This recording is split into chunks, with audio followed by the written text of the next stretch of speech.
Shri Shri. Today we have a very special guest with us. His name is Amit Saxena and he's a very dear friend. He's from IIT Madras and currently working in social projects of the art of living. So today we are here to discuss Amit's avid interest in Vedic astrology. So welcome Amit. Welcome. Pleasure to be here.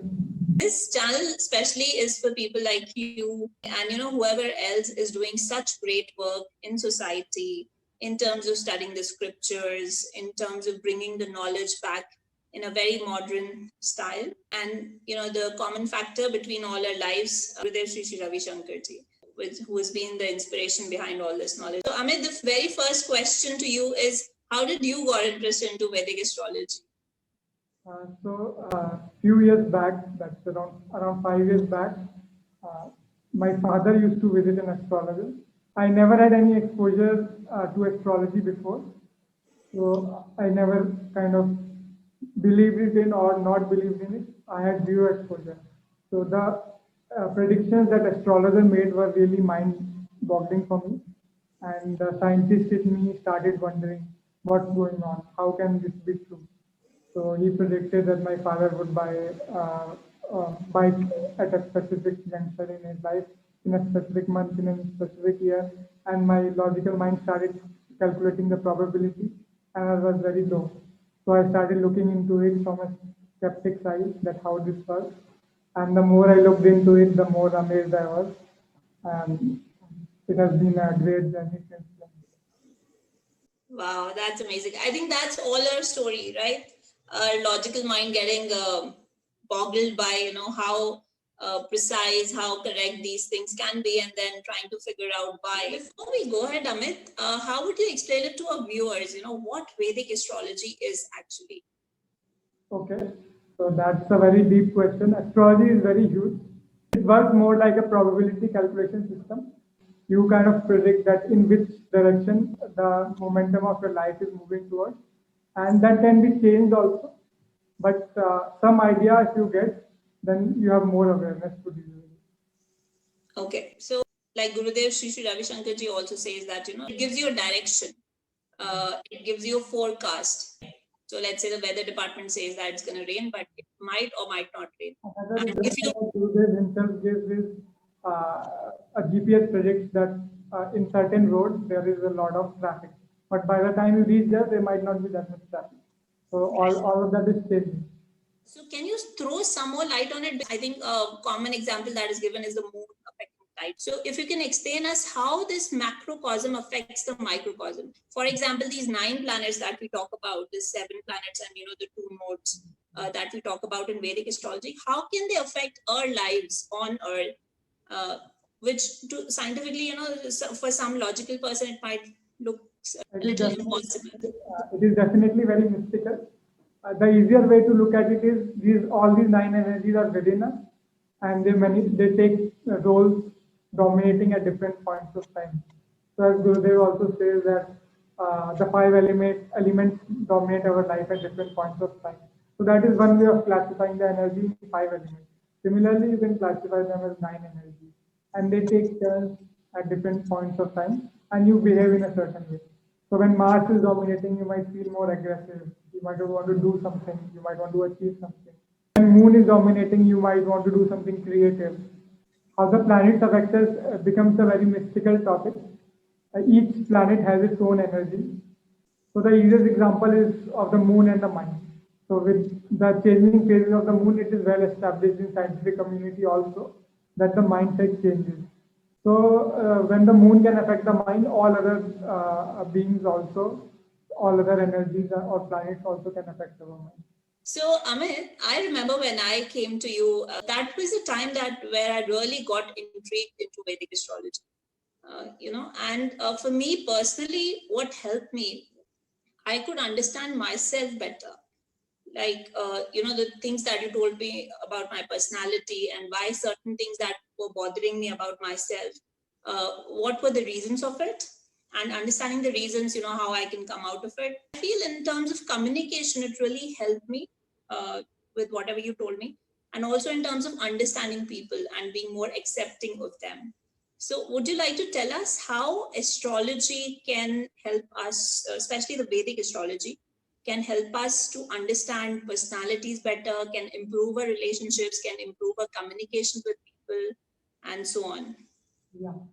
Vedic astrology does not only precisely predict what kind of personality a person is carrying based on his past life impressions, but it also gives you remedies on how to improve if any issues are there, and whatever is the strength you are carrying, how to bank on that. So we have 9 planets in astrology, and each one has their own personality, and how they place in your chart affects your personality indirectly. And based on time, this personality keeps evolving, and that provision is also there. So it's not like rigid that, oh, you are like this and you are fixed, that this is how you're going to be. You can always change and improve.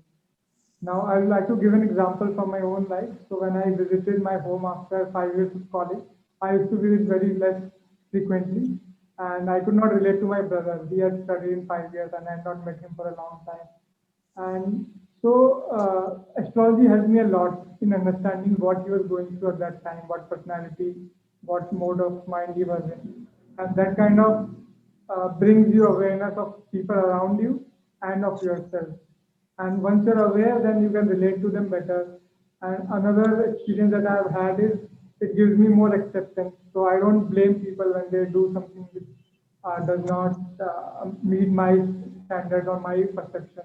I can blame it on the planet, right? So you can blame it on the planet rather than blaming the person. So actually, this brings us to a very interesting thing. Do you think astrology, in some sense, can be enlightening in the sense that, it can free your mind? I remember Gurudev telling this in satsang once when I was just very into astrology, that, once you stop crediting that person for the actions or the things that he's doing, and you say, oh, he's acting because, his stars might be making him act or something, suddenly your mind kind of gets free from that small myopic view. So you just say, oh, the time is like that, or the star, or his stars are like that, or his karma is like that. And suddenly you feel that freedom. More acceptance because you, and also it gives you an idea, an awareness that everything is changing. So when you know that this is only a specific dasha that I'm going through, and this bad phase will not last. Otherwise, the mind kind of thinks that when a bad phase is going on, oh, this is going to last forever. But when you know astrology, you know, okay, this is how long it might last, and it gives me that idea that everything is changing. And Gurudev Sri Ravi Shankar also says that astrology is a study of Vedanta. So it's connecting the microcosm and the macrocosm. The same energies are manifesting inside us and outside us in 9 forms. For logical people, most of the logical people, and you're from IIT Madras, and like you said, you were also skeptical for a little bit. I see for a lot of logical, left-minded people, it's hard to believe how things can be predefined in my life. Because if things are predefined, then why do I need to do anything? Right? So what is that balance of free will and destiny? Like, if everything is destined according to astrology, and if according to my karma or the planets show, then why should I do anything? Or what is the role of free will? If you can put a little light on that. That's more of a misunderstanding. Astrology is not fatalistic. It's more of probability. Astrology is probabilistic. So there's a combination of both free will and destiny. The essential idea is based on all your past lives. The impressions in the mind accumulate and give a certain personality at birth. That's the destiny you are carrying right now. But once you're born, you have free will, and with awareness, you can change that. That gives you that awareness to move to a better place.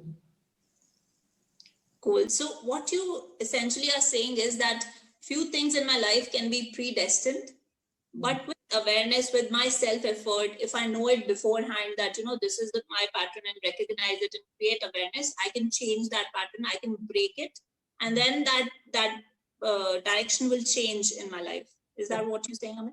And it also explains why certain people are born more creative and certain are more logical. The whole idea is to support your free will, support your actions, rather than becoming fatalistic or lazy. So do leave your comments in the comment section. If you have any questions for Amit, you can leave them there. or you can click on the link below. You can find his details below. And there's a blog also that he runs, and he writes about the personalities of the planets and how they affect you in turn and stuff. So I'll share all the details in the description box. Do check it out. And there's also a small personality test that you can take and see how it connects to your horoscopes or charts. So have fun with all this. Hope you enjoyed this session. Don't forget to subscribe, like, and share. Till next time, take care. Bye-bye.